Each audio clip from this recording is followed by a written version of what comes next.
Comment tester sa rotation interne de hanche en passif et en actif pour pouvoir ensuite l'améliorer lors de ses mouvements, par exemple sur le squat ou autre. Donc là, l'idée, ça va être de venir prendre un bloc de yoga et un bâton pour venir tester ce qu'on appelle l'amplitude passive. Donc en mettant le bloc de yoga au milieu, je viens bloquer les compensations au niveau de mes hanches et l'idée, c'est de venir tirer avec le bâton et faire levier sur l'appui au niveau du pied ici et venir chercher la fin d'amplitude de mouvement sans qu'il y ait de compensation au niveau du bassin.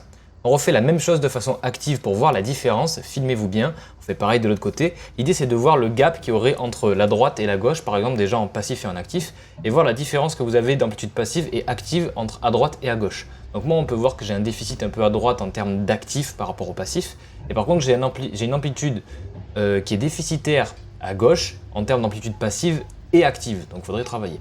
Donc comment est-ce qu'on fait ça? On va utiliser des Pays and Raise avec un étirement de 2 minutes, d'accord? Si on fait la version où on veut augmenter son amplitude passive. Si c'est pas utile, on fera pas les 2 minutes. Donc là, on va étirer pendant 2 minutes, ok? Et à l'issue de ces 2 minutes, l'idée c'est d'effectuer une contraction isométrique. On va chercher à pousser dans le bâton pour venir contracter les tissus qui sont en position étirée, d'accord? Donc on va monter progressivement de 20% en 20% et tenir la contraction la plus forte possible à 100%.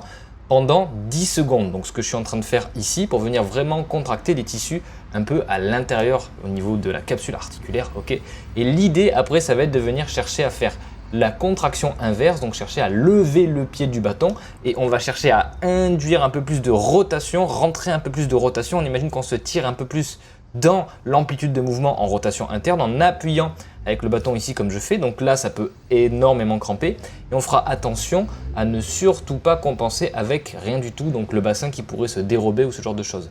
L'idée c'est d'attendre 30 secondes ensuite et de recommencer un second cycle, ok. Ensuite on pourrait enchaîner directement avec ce qu'on appelle des passive range lift-off, ok, et des passive range hold. Donc là, dans l'idée, ce serait un passive range hold.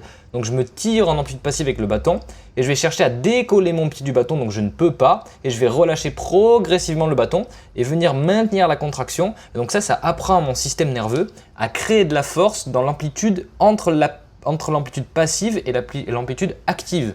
Donc c'est pour venir combler le gap entre les deux amplitudes, ok, et faire en sorte que du coup j'apprenne à mon système nerveux à devenir fort dans cette fin d'amplitude là.